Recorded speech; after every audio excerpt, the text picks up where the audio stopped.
Que la misericordia de Dios te conceda sabiduría e inteligencia para entender y discernir sus caminos. Que discerniendo estos caminos puedas encontrar paz para tu vida, paz para tu casa y puedas también igualmente prosperar en todo lo que emprendas. Estamos en el Evangelio según San Lucas, en el capítulo 24. Vamos a leer a partir del versículo 13. La palabra de Dios dice así: Y aquí dos de ellos iban el mismo día a una aldea llamada Emaús, que estaba a 60 estadios de Israel, e iban hablando entre sí de todas aquellas cosas que habían acontecido. Sucedió que mientras hablaban y discutían entre sí, Jesús mismo se acercó y caminaba con ellos. Mas los ojos de ellos estaban velados para que no le conociesen. Y le dijo: ¿Qué pláticas son estas que tenéis entre vosotros mismos mientras camináis? ¿Y por qué estáis tristes? Respondiendo uno de ellos, que se llamaba Cleofas, le dijo: ¿Eres tú el único forastero en Jerusalén que no has sabido las cosas que en ella han acontecido en estos días? Entonces él les dijo: ¿Qué cosas? Y ellos le dijeron: de Jesús Nazareno, que fue varón profeta, poderoso en obras y en palabras delante de Dios y de todo el pueblo, y cómo le entregaron los principales sacerdotes y nuestros gobernantes a sentencia de muerte y le crucificaron. Pero nosotros esperábamos que él era el que había de redimir a Israel. Ahora, además de todo esto, hoy es ya el tercer día que esto ha acontecido. Aunque también nos han asombrado las mujeres entre nosotros, las que antes del día fueron al sepulcro, y como no hallaron su cuerpo, vinieron diciendo que también habían visto visión de ángeles quienes dijeron que él vive. Y fueron algunos de los nuestros al sepulcro y hallaron así como las mujeres habían dicho, pero a él no le vieron. Entonces él les dijo: Oh insensatos, y tardos de corazón para creer todo lo que los profetas han dicho. ¿No era necesario que el Cristo padeciese estas cosas y que entrara en su gloria? Y comenzando desde Moisés y siguiendo por todos los profetas, les decía, les declaraba en todas las escrituras lo que de él decía. Llegaron a la aldea a donde iban, y él hizo como si iba más lejos. Mas ellos le obligaron a quedarse, diciéndote: Quédate con nosotros, porque se hace tarde y el día ya ha declinado. Entró pues a quedarse con ellos, y aconteció que, estando sentado con ellos a la mesa, tomó el pan y lo bendijo, lo partió y lo dio. Entonces le fueron abiertos los ojos y le reconocieron, mas él se desapareció de su vista. Y se decían el uno al otro: ¿No ardía nuestro corazón en nosotros mientras nos hablaba en el camino y cuando nos abría las escrituras? Y levantándose en la misma hora, volvieron a Jerusalén, y hallaron a los 11 reunidos, y a los que estaban con ellos, que decían: Ha resucitado el Señor verdaderamente, y ha aparecido a Simón. Entonces ellos contaron las cosas que les había acontecido en el camino, y cómo le habían reconocido al partir el pan. Que Dios bendiga su santa y preciosa palabra en esta maravillosa y preciosa mañana. Bueno, los dos que iban camino de Maús. Estos dos varones eran discípulos de Jesús, no eran de los 12, no eran de los 12, eran simplemente un par de hombres que caminaron con Jesús y que tenían en él cifradas todas sus esperanzas, sus sueños y sus expectativas. El gran sueño de todo judío para el tiempo de Jesús era ser libre del dominio romano. Y ellos a la verdad estaban esperando, óigalo bien, la manifestación del Mesías, que los hiciera libre de la dominación romana. Es decir, ellos estaban esperando al descendiente de David que tomara el trono por la fuerza, que se sentara a reinar en Jerusalén. Estaban esperando al rey, al Cristo, al ungido, según la palabra de Dios. Pero, ¿sabe? Tal como ayer, hoy muchos toman de la palabra solo lo que les llama la atención, lo que les gusta. Toman de la palabra realmente lo que les interesa y desechan lo que no se ajusta a sus expectativas, a sus anhelos, a sus deseos. Sí, ellos tomaron de la palabra profética de la Torá, tomaron simplemente lo que les parecía glorioso, pero desecharon. Por ejemplo, Isaías 53, totalmente lo desecharon. Desecharon lo que los salmos decían acerca del Mesías padeciente, del Mesías sufriente. No lo tuvieron en cuenta. Así como ayer, hoy muchos no tienen en cuenta alguna parte del texto bíblico, del texto sagrado, en torno a la segunda venida de Jesús. Por eso se suele decir, lo repito, habrán sorpresas. Habrán sorpresas cuando Jesús irrumpa en el campo magnético de la tierra. Habrán sorpresas cuando los ángeles de Jesús desciendan en sus naves. Óigalo bien, a llevar a los muertos que hayan resucitado por el poder de la palabra para su encuentro con el Señor. Habrán sorpresas cuando los creyentes vivos, vamos a decirlo en términos de aquellos que estudian ufología, seamos abducidos.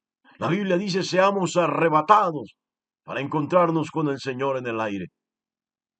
Habrán sorpresas porque están dejando de lado muchos temas importantes y esenciales de las Escrituras y de hecho tienen en poco la segunda venida del Señor, como también muchos en Israel.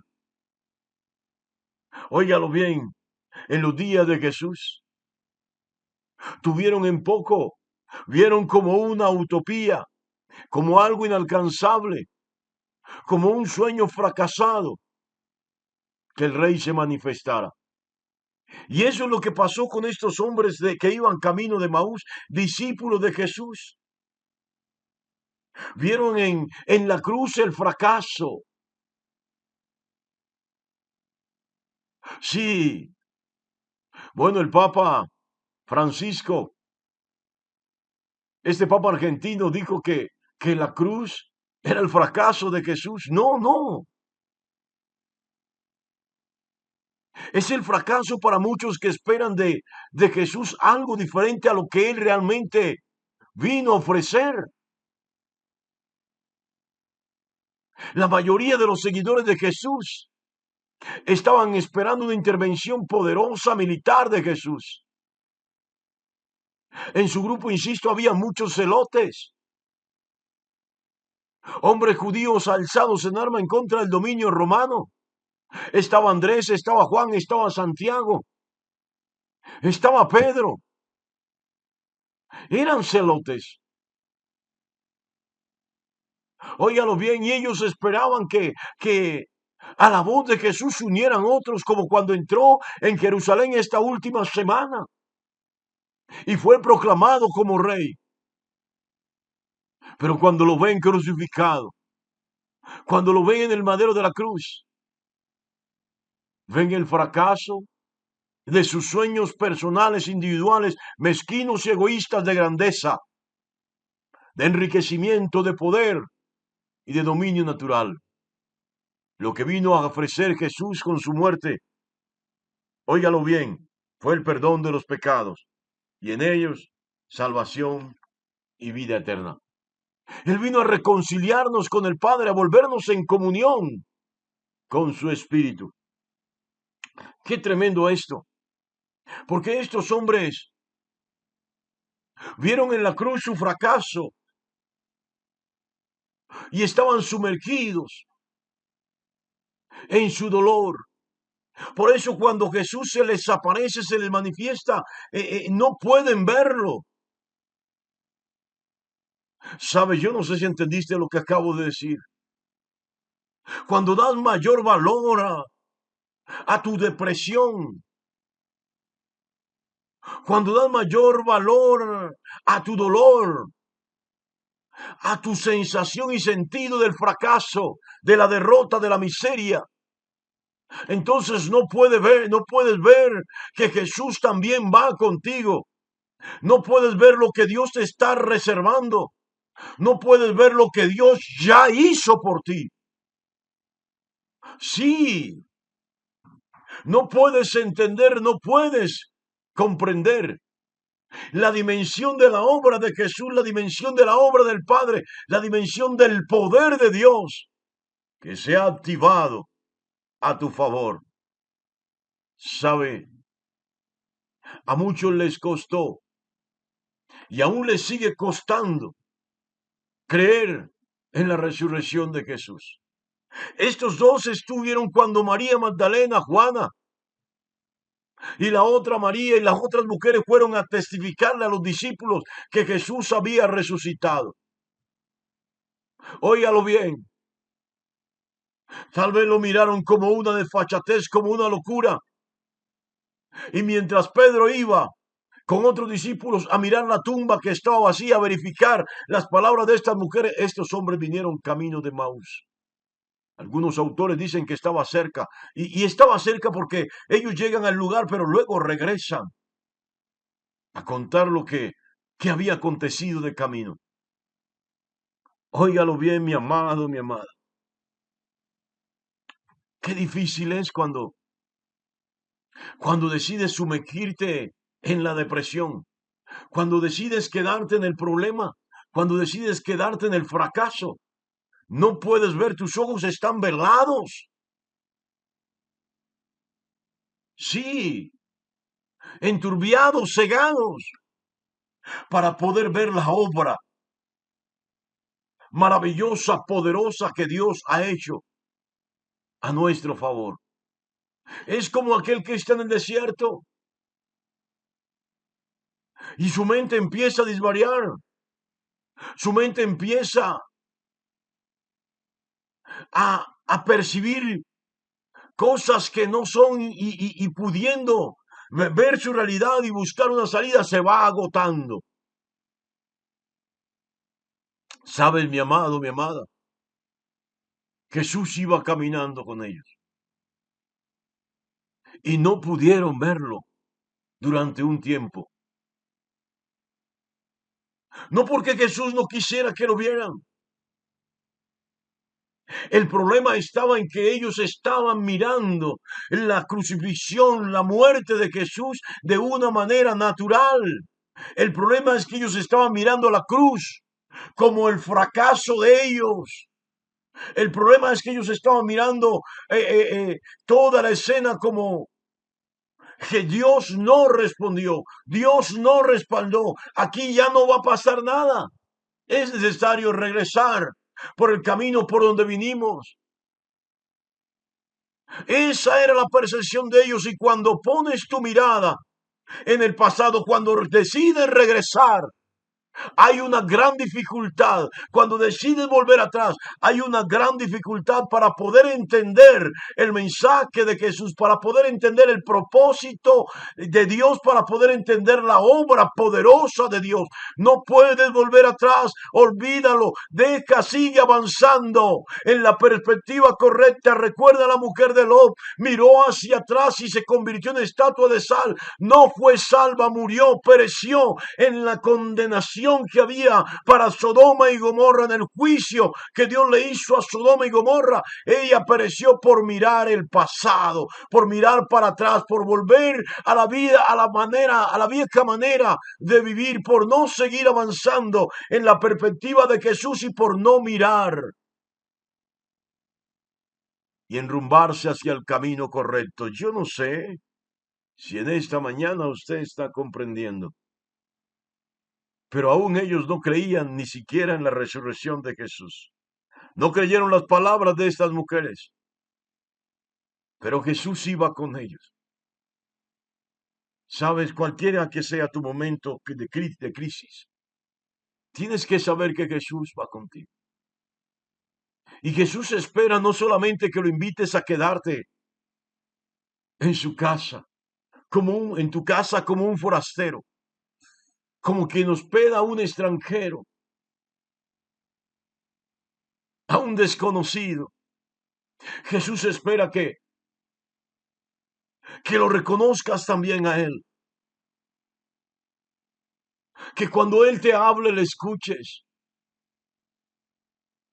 que cuando Él te hable seas sensible a su voz, a su palabra.